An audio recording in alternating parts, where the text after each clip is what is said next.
মুফতি আমির হামজা ভাইয়ের 5টা বছর অন্তত ওয়াজ করতে দেয়া যাবে। 5 বছর তার ওয়াজ করতে দেয়া যাবে না। দেখলাম তসলিমা নাসরিন, সে বলেছে সংসদে যখন এত দাড়িওয়ালা টুপিওয়ালা দেখি তখন আমার বমি বমি উদ্রেক হয়, তখন আমার বমি বমি ভাব হয়। বমি বমি ভাব হয় কেন? দাড়িওয়ালা টুপিওয়ালা পছন্দ হয় না কেন? কারণ দাড়িওয়ালা টুপিওয়ালারা অন্যায় পছন্দ করে, অশ্লীলতা পছন্দ করে, দুর্নীতি পছন্দ করে না, অপরাধ অপকর্ম পছন্দ করে, অপরাধ অপকর্ম পছন্দ করে না। আমির হামজা ভাইয়ের বিরুদ্ধে এক এক রকম কথা আছে না নাই? সাংবাদিকরাও লেগে আছে, কারণ আমির হামজা ভাইয়েরও কিছু দোষ আছে। এই দোষের মধ্যে অন্যতম দোষ হলো মনে যা আসে মুখে তাই বলে। মনে যা আসে মুখে তাই বলে, যা মনে আসে তাই বলে ফেলে। সংসদে গিয়েছে, কার ভুড়ি মোটা কার ভুড়ি চিকুন এগুলো বলার কি দরকার আছে? এগুলো বলার দরকার নাই, সাবজেক্টের বাইরে আলোচনা করে। সংসদে গিয়েছে, অনেকের ভুড়ি মোটা, বলতেছে সেই ভুড়িতে ছুরি চালাইলে মনে হবে ওই ভুড়ি থেকে মনে হয় ব্রিজ কলকারখানা বের হয়ে চলে আসবে। ও আমার ভাইরা, এগুলো বলার দরকার কি তেমন একটা আছে? এগুলো আমরা বলি, অসুবিধা নেই, কিন্তু আমির হামজা ভাই এখন যেহেতু সংসদ সদস্য, সব কথা তার মুখে মানায় না। আমরা বললে কোনো অসুবিধা নেই, কারণ আমরা নর্মাল মানুষ। তিনি তো 300 জনের একজন, কয়জনের একজন?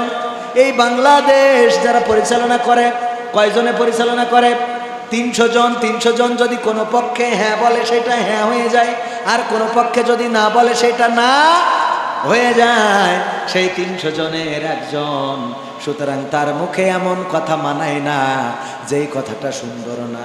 আমি অসংখ্যবার বলেছি, মুফতি আমির হামজা ভাইয়ের 5টা বছর অন্তত ওয়াজ করতে দেয়া যাবে। 5 বছর তার ওয়াজ করতে দেয়া যাবে না। কারণ কি? কারণ মনে যা আসে মুখে তাই বলে ফেলে। সংসদে যা দেখবে তাই বাইরে এসেই বলবে। সংসদে যা দেখবে বাইরে এসেই বলবে। রুমিন ফারহানার নাম ধরে কথা বলেছেন, কোন এক মন্ত্রীর মেয়ের নাম ধরে কথা বলেছেন, সেইগুলো নিয়ে আবার রুমিন ফারহানা সংসদে দাঁড়িয়ে কথা বলেছেন। ও আমার ভাইয়েরা, এই জন্যে কথা বলার ক্ষেত্রেও কিছুটা নিজেদের কন্ট্রোল করার দরকার আছে না নাই? আল্লাহর নবী বলেছেন, তোমরা 2টা জিনিসের গ্যারান্টি দাও, আমি তোমাদের জান্নাতের গ্যারান্টি দিয়ে দেবো। কয়টা জিনিসের? 2টা জিনিসের গ্যারান্টি দিলে জান্নাতের গ্যারান্টি দিবেন কে? 1 নম্বর হলো, যদি তোমরা তোমাদের 2 ঠোঁটের মধ্যবর্তী যেটা থাকে এটার গ্যারান্টি দিতে পারো, তার মানে আমাদের জিহ্বার গ্যারান্টি দিতে হবে। জিহ্বা দিয়ে কথা বলি, জিহ্বা না থাকলে কথা বলা যাবে? জিহ্বা না থাকলে কথা বলা যাবে না। সুতরাং আমাদের 2 ঠোঁটের মধ্যবর্তী আমাদের জিহ্বার গ্যারান্টি দেওয়া লাগবে। জিহ্বা দিয়ে মিথ্যা বলবো না, জিহ্বা দিয়ে কাউকে ঠকানোর মতো কথা বলবো না, কারোর সাথে প্রতারণা করব না, চিটারি করব না, বাটপারি করব না। এই জিহ্বা দিয়ে কষ্ট দিয়ে কথা বলবো না, এই জিহ্বা দিয়ে দো ঠেকামো করব না। এই জিহ্বা দিয়ে আমরা একের কথা অন্যের কানে লাগাবো। মা বোনদের মধ্যে এই রোগ আছে না নাই? যদি কোনো আপা অথবা কোনো ভাবি বিশ্বাস করে কোনো একটা কথা বলে যে দেখো একটা কাম করে ফেলেছি রে ভাবি, আমার রং নাম্বারে একজন কল দিছিল, কথা বলতে বলতে তার সাথে একটু জড়াই পড়েছি, ভাবি কি করব, কাউরে যেন বইল না। এই কথা শোনার পরে ও না বলা পর্যন্ত ওর আর মোট ভাল লাগবে না। খাতি বৈশি ভাত হাঁটা দেয়, কারণ এখন ওই কথাটা বলতে পারিনি, ওই কথা বলাই লাগবে। এই যে কথা বলা, একজন আর একজনের বিরুদ্ধে বলা, গালমন্দ করা, গীবত করা। যদি নতুন বউ গ্রামে আসে, আসার পরে গ্রামের লোক দল বেঁধে দেখতে যায় না? নতুন বউ গ্রামে এসেছে, দল বেঁধে দেখতে যায়, দেখে আসার পরে দেখবেন যারাই দেখতে যাবে এক এক রকম বয়ান এক একজনের মুখে। বলে বউ হয়েছে কিন্তু সেরকম জুট লাগলো না। আর একজন বলবে বউটা সুন্দরী আছে কিন্তু খাটো, আর একজন বলবে সুন্দরী আছে কিন্তু লম্বা, আর একজন বলবে গায়ে গোশ নেই, আর একজন বলবে বাবা যে মোটা রে মোটা। সব কিছুতে ভুল ধরার আছে না নাই? ভুল ধরতেই হবে। এইগুলো আমার মা বোনদের বেশি কষ্ট পাওয়া কথা কারো জন্য বলা যাবে, কষ্ট দেওয়া কথা বলা যাবে না। বিশ্ব নবী সাল্লাল্লাহু আলাইহি সাল্লামকে একজন প্রশ্ন করলো, ওগো নবী, একজন নারী আছে যিনি নামাজ পড়েন কম, নামাজ পড়ে কম, নামাজ পড়ে কম। কম মানে কি? ফরজ নামাজ পড়ে কিন্তু সুন্নাত নফল বেশি পড়ে না। রোজা রাখে কম, তার মানে ফরজ রোজা রাখে, সুন্নাত নফল এগুলো রাখে, নামাজ পড়ে কম, রোজা রাখে কম, দান সাদাকা করে কম, কিন্তু এই লোকটি কোনো প্রতিবেশীর সাথে খারাপ আচরণ করে না। আল্লাহর নবী বললেন লোকটি জান্নাতি। সুবহানাল্লাহ। আল্লাহর নবী বললেন লোকটি জান্নাতি। আর একজনের ব্যাপারে বলল, গো নবী, একজন মহিলা আছে যে নামাজ পড়ে খুব বেশি, ফরজের সাথে আরো বেশি সুন্নাতও পড়ে, নফলও পড়ে, রোজা রাখে বেশি বেশি, তার মানে ফরজ রোজা রাখে এবং সুন্নাত নফলও রাখে, দান সাদাকাও করে বেশি বেশি, কিন্তু তার উপরে তার প্রতিবেশী সন্তুষ্ট না। আল্লাহ নবী বললেন লোকটি জাহান্নামী। বলেন নাউজুবিল্লাহ। লোকটি কি? কারণ প্রতিবেশীদের সন্তুষ্ট করতে পারে নাই। ওগো আমার মা বোনেরা, আমাদের কালচার হারাতে বসেছি। আগের সময় আল্লাহর নবী সাল্লাল্লাহু আলাইহি সাল্লামের হাদিসটা আগে বলেনি, তারপরে বুঝবেন। আল্লাহর নবী বলেছেন তরকারি রান্না করার সময় কিছু ঝোল বাড়িয়ে দাও, পানি বাড়িয়ে দাও। কলা রান্না করছেন 1 কেজি, পানি যদি 2 কেজি দেন অসুবিধা আছে নাকি? ঝোল একটু বাড়িয়ে দাও, তারপরে কিছু তরকারি প্রতিবেশীকে দাও। কথাটা কার? আল্লাহর নবী সাল্লাল্লাহু আলাইহি সাল্লামের ঝোল বাড়িয়ে দাও আর প্রতিবেশীদের তরকারি দাও। বলেন দেখি এই কালচার কি এখন আর আছে? এখন তরকারি দেওয়া হয়। গোশ রান্না করলে বাটিতে করে প্রতিবেশীদের নিয়ে দিয়ে আসা হতো, এখন আর এটা দেয়া হয় না। প্রতিবেশীদের বাড়িতে দেওয়ার মতো মানুষ পাওয়া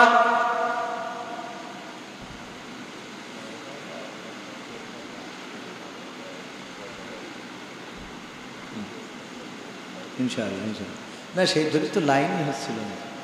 যাই হোক, যেটা বলছিলাম ভাইয়েরা আমার মা বোনদের জন্যে যেই কথা বলছিলাম, প্রতিবেশীদের যদি একটু তরকারি দেন, 1 পিস গোশত 1 পিস আলু দিয়ে, প্রতিবেশী সন্তুষ্ট হয়ে যাবে।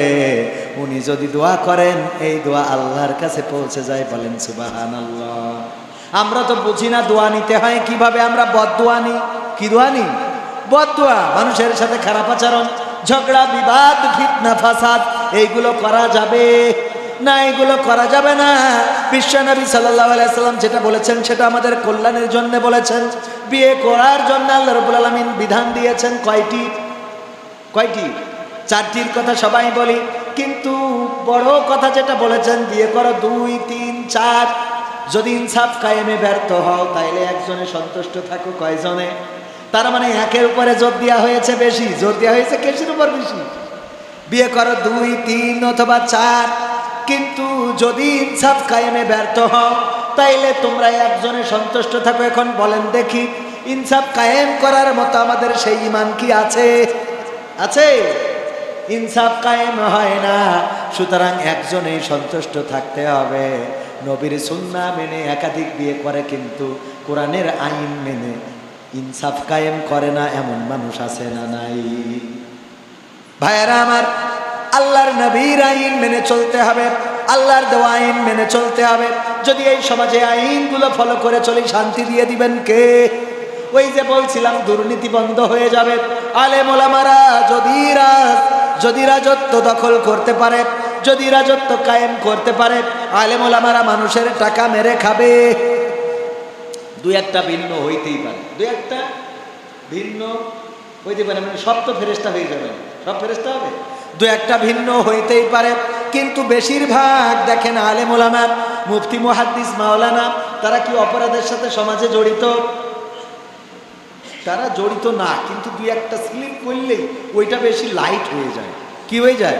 ওইটা বেশি ফলাও করে বলা হয়, এই কাজ করেছে, ওই কাজ করেছে, হুজুর এইটা করেছে, হুজুর ওইটা করেছে, এইগুলো বেশি প্রচার করা হয়। বাল্য বিবাহ নিয়ে আমার নবীকে পর্যন্ত গালি দেয়।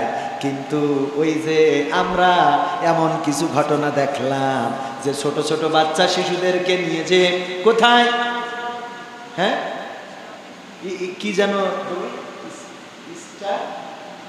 এটা আমি ভুলে যাচ্ছি, কোন একটা দ্বীপে যেন, এই দ্বীপে ছোট্ট ছোট্ট বাচ্চা শিশু, তাদেরকে নিয়ে যেয়ে তাদের সাথে শারীরিক সম্পর্ক করার পরে জবাই করে তাদের গোশত রান্না করে পর্যন্ত খেয়েছে। বাচ্চা শিশুগুলো ভুনা করে খেয়েছে। বলে নাউজুবিল্লাহ। আরে আর ওরা আমাদেরকে বলে আমাদের নবী বাল্য বিয়ে করেছে। নাউজুবিল্লাহ। আমার নবী বাল্য বিবাহ করেন নাই। আম্মা আয়েশা রাদিয়াল্লাহু তাআলা আনহাকে বিয়ে করেছেন উপযুক্ত পরিণত অবস্থায়, এবং পরিণত করে দিয়েছিলেন কে? আল্লাহ রাব্বুল আলামিন। কেমনে করেছেন? ঈসা আলাইহিস সালামের যখন বাচ্চা হইল, মরিয়ম আলাইহিস সালামের নাম কি? ঈসা। নাম কি? ঈসা। বলেন নাম কি? ঈসা। ঈসা আলাইহিস সালাম হলো, ঈসা আলাইহিস সালামের কি আব্বা আছে? আব্বা নাই তো। মসজিদে থাকতেন মরিয়ম। কোথায় থাকতেন? মসজিদে খেদমতের জন্যে। তার পিতা ইমরান নিয়ত করলেন, আল্লাহ যদি আমাকে একটা কল্যাণকর সন্তান দাও, আমি তাকে মসজিদুল আকসায় খেদমতে দিয়ে দেব। সন্তান দিল, কিন্তু কন্যা সন্তান, সেটাকেই মসজিদে দিল। কোনো এক কারণে মসজিদ থেকে বের করে দিল, কোনো একভাবে সেখানে বাইরে যাওয়ার পরে যখন আল্লাহর ইবাদত বন্দেগী করেন, হঠাৎ করে গর্ভবতী হয়ে গেল এবং বাচ্চা হয়ে গেল। পুরুষের সংস্পর্শে আসে নাই, বাচ্চা দিয়ে দিলেন কে? এখন মরিয়ম বলতেছে, আল্লাহ আমি কি করব? এই বাচ্চা নিয়ে আমি কেমনে গ্রামে প্রবেশ করব, লোকালয়ে যাব? আল্লাহ রাব্বুল আলামিন বললেন, যাও তুমি গ্রামে, তোমার লোকালয়ে, তোমার পরিবেশে, তোমার সমাজে ফিরে যাও। বললাম আমি ফিরে গেলে মানুষেরা বলবে, মরিয়ম কার সন্তান এটা? কেমনে হইল? কোন পুরুষের সাথে তুমি মেলামেশা করেছো বলো। আমি কি বলবো? আল্লাহ রাব্বুল আলামিন বললেন, যখন গ্রামবাসী তোমার কাছে প্রশ্ন করবে, তখন তুমি শিশু বাচ্চাটিকে দেখিয়ে দিবা যে ওই বাচ্চার কাছে যাও, বাচ্চার কাছে জিজ্ঞাসা করো, বাচ্চা বলে দিবে। দোলনায় থাকা বাচ্চা শিশুটা কথা বলতে পেরেছে না পারে নাই? কথা বলিয়েছেন কে? আল্লাহ রাব্বুল আলামিন কথা বলালেন। নদীর মধ্যে রাস্তার ব্যবস্থা করে দিয়েছিলেন কে? আল্লাহ রাব্বুল আলামিন রাস্তার ব্যবস্থা করে দিলেন। ছুরি দিয়ে ইসমাইল আলাইহিস সালামের গলা কাটতে গেল, গলা কি কেটেছিল? না, কাটে নাই। যে ধারালো ছুরি দিয়ে পাথর কেটে যায়, সেই ছুরিতে গলা কাটলো না। না কাটার কারণটা হলো আল্লাহ রাব্বুল আলামিন কাটতে দেন নাই। আগুন ইব্রাহিম আলাইহিস সালামকে পোড়াতে পেরেছিল নাকি? না, পারে নাই, কারণ আল্লাহ পোড়াতে দেন নাই। তেমনি ভাবে আম্মা আয়েশা রাদিয়াল্লাহু তাআলা আনহাকে বিশ্বনবীর উপযুক্ত করে গড়ে দিয়েছিলেন কে? বয়স অল্প হতে পারে, কিন্তু উপযুক্ত করে দিয়েছিলেন কে? আল্লাহ রাব্বুল আলামিন উপযুক্ত করে দিয়েছিলেন। সুতরাং বাল্য বিবাহ ইসলামে নিষিদ্ধ নাই। আর বাল্য বিবাহ আমরা যেটা বলি সেটা বাল্য বিবাহ না। উপযুক্ত হইলে তারপরে বিয়ে করে, কিন্তু বাল্য প্রেম নিষিদ্ধ করার জন্য আমাদের দেশে কোনো আইন আজ পর্যন্ত হলো? বাল্য প্রেম বন্ধ করার কোনো আইন হয় না, বাল্য বিবাহ নিষিদ্ধ করা। আগে বাল্য প্রেম বন্ধ করার দরকার আছে না নাই? গদখালিতে আমি গত 3 দিন আগে একটা অ্যাড করতে গেছি, ছোট ছোট 2টা বাচ্চা দেখি নানানভাবে ছবি তুলতেছে, কোলে বসে, কান্দে ওঠে, এই করে তাই করে, একেবারে ধৈর্যের বাঁধ ভেঙে গেল। না পেরি বললাম, বাবা এনে তোমাদের তো এত কিছু করার বয়সও এখনো হয় না, আর আমরা যেখানে আসছি হুজুর মানুষ, আর তোমরা এটা কি করতেছো? কয় আমরা বিবাহিত, এখনো কিছুই হয় নাই, এই হাতেরা নাকি বিবাহিত। এখন বেশি কিছু তো বলা যাবে না, কে কোন নেতার সন্তান, কে কোন নেতার ভাতিজা, বলা কষ্ট। বললাম, বাবা বিয়ে করো, যা করো, চোখের সামনে যা করতেছো এটা করা যায় না। এই যে মনোয়ারা পার্কে গত 3 দিন 4 দিন আগের ঘটনা, ওই যে আমার ক্যামেরাম্যানও ছিল, সেও সাক্ষী। আমি একেবারে সাক্ষী মেনি কথা বলি, কারণ আমি কোনো বানানো কথা বলি না। ঠিক তো একলাস সাহেব? হ্যাঁ। তো এই হলো আমাদের সমাজের অবস্থা। এগুলো নিয়ে কারো কোনো মাথা ব্যথা নেই, এগুলো নিয়ে কোনো নারীবাদী কথা বলে না, এগুলো নিয়ে আমরা কেউ কোনো কথা বলি না। কিন্তু আমরা বাবা বিয়ে করেছে কেন এই বয়সে, মাথা নষ্ট হয়ে যাচ্ছে। কি ওদিকে যে আমাদের সংসদ সদস্য কে, ওই যে কার কথা বললাম না, স্বতন্ত্র রুমিন ফারহানা, তার যে বয়স হয়ে যাচ্ছে, বিয়ে হচ্ছে না, এ ব্যাপারে নারীবাদীরা কথা বলে কেন? পাত্র ঠিক করে দেওয়ার দরকার আছে না নেই? যেহেতু বয়স বেশি হয়ে যাচ্ছে, সংসদ সদস্য, এখন অন্তত বিয়ে শাদীর ব্যবস্থা করা উচিত। এগুলো নিয়ে কথা বলে না। আরো কত আছে যে বয়স হয়ে যাচ্ছে, বিয়ে হয় না, সেগুলো নিয়ে কথা বলে না। কার অল্প বয়সে বিয়ে হচ্ছে, ওই হিংসায় বাঁচে না, জলে। কি জলে? রঙিনে পৃথিবী ছাড়িতে হইবে, সাধের দেহ মাটিতে খাইবে, শূন্য হবে জিন্দেগানি। কার লাগিয়া এত মায়া, এত চোখের পানি রে মন, কার লাগিয়া এত মায়া, এত চোখের পানি। সন্ধ্যা হলে ডুবিবে বেলা, সাঙ্গ হবে ভবের মেলা। সন্ধ্যা হলে ডুবিবে বেলা, সাঙ্গ হবে ভবের মেলা। কেউ বা দিবে আখেরি গোসল, কেউ বা দিবে আখেরি গোসল, কেউ বা আনবে আতর দানি। কার লাগিয়া এত মায়া এত চোখের পানি রে মন, কার লাগিয়া এত মায়া এত চোখের পানি। এত আশার বাসা তোমার, নিমিষে যে হবে চুরমার। এত আশার বাসা তোমার, নিমিষে যে হবে চুরমার। ডাকবে ছেলে বাবা বলে, ডাকবে মেয়ে মামা বলে, সাড়া তো দেবে না যে তুমি।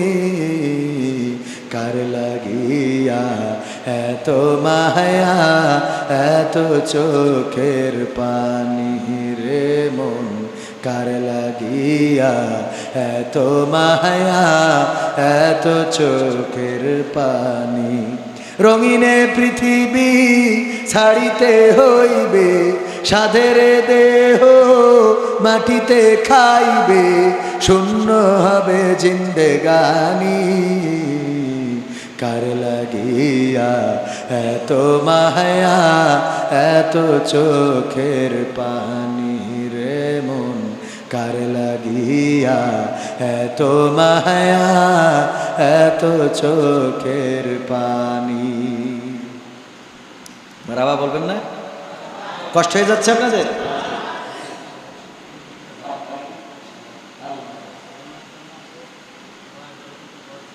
প্রবাসী লম্বা গান।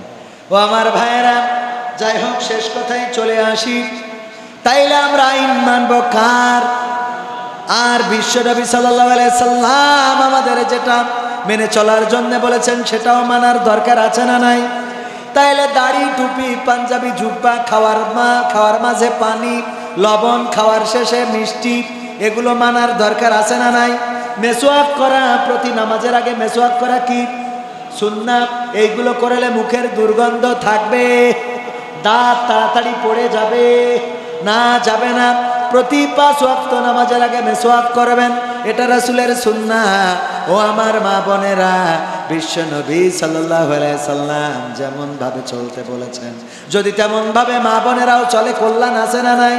পর্দা করে চলাতে কল্যাণ নাকি বেপর্দা হয়ে চলাতে কল্যাণ? পর্দা করে যেই নারী চলে সম্মান দিয়ে দেন কে? আল্লাহ রাব্বুল আলামিন সম্মান দিয়ে দেন। আর বেপর্দা হয়ে ঘুরে ফিরে বেড়ানো নারী দেখবেন তাদের এক স্বামীতে সংসার হয়। প্রেম ভালোবাসা শিখালো আমাদের শাকিব খান, নববিশ্বাস, বুবলি, এইগুলো কিন্তু একজনেরও এক স্বামীতে হয়েছে। শাকিব খান এত প্রেম ভালোবাসা শিখায়, সে শাকিব খানই একবার বুবলিরে ছাড়ে অপুরে ধরে, একবার অপুরে ছাড়ে বুবলিরে ধরে, ঠিক না বেঠিক? আবার নায়ক নায়িকা দেখবেন এদের একজনের সাথে সংসার করে শেষ তুলতে পারে, আর বেশিরভাগই তো ভিক্ষা করে খায়। বেশিরভাগই কি ভিক্ষা করে খায়। পড়ন্ত বিকাল বেলা, এই যে একটা নাট্যকার ছিল, কমেডিয়ান, তাও কয়েকদিন আগে দেখলাম, সেও কয় যে এখন ভিক্ষা করতেও পারি না, অভাব, সংসার চলে না। কারণ কি? একটা হুজুর দেখান তো, যে হুজুরগিরি করে বেড়াইছে, দিন চলে না, সঠিক রাস্তায় চলেছিল, আল্লাহ তার সময়টা, জীবনটা সুন্দরভাবে পার করে দেয়। বলেন সুবহানাল্লাহ। এই জন্যে আল্লাহর পথে চলতে হবে। প্রবাসীদের সঙ্গীত শুনতে চেয়েছে, লম্বা সঙ্গীত, এটা শোনাই শেষ করে দেবো। মাহবুব ভাই কই? ভাইজান আসেন। আমার বাংলাদেশের প্রবাসীদের গল্প বলি শোনো, আমার গঙ্গানন্দপুরের প্রবাসীদের গল্প বলি শোনো। এ গল্প তো কল্পনা নয়, তোমরা কি তা জানো? ও ভাই, এ গল্প তো কল্পনা নয়, তোমরা কি তা জানো? আমার ঝিকর গাছার প্রবাসীদের গল্প বলি শোনো। পল্লী গায়ের দুরন্ত ছেলে বাপে ডাকে খোকা, হঠাৎ করে ঢুকলো মাথায় বিদেশ যাওয়ার পোকা। রোগে শোকে ক্লান্ত পিতা, খাটার নাই উপায়, বেকার ছেলের এমন কথায় বাবাও দিল সাই। ক্ষেতের জমি হালের গরু বিক্রয় করে দিয়ে বাকি টাকা করলো পূরণ মায়ের গহনা নিয়ে। অনেক আশা বুকে বেঁধে ছাড়লো যখন বাড়ি, সে যে কি বেদনা বিধুর ছিড়লো যেন নাড়ি। মায়ে কান্দে, ভাইয়ে কান্দে, কান্দে আপনজন, চোখের জলে বুক ভেসে যায়, শক্ত করে মন। এমন মানুষ কোন সে জানা, এমন মানুষ কোন সে জানা, তোমরা কি তা জানো? আমার ছুটিপুরের প্রবাসীদের গল্প বলি শোনো। আমার পূর্ব পাড়ার প্রবাসীদের গল্প বলি শোনো।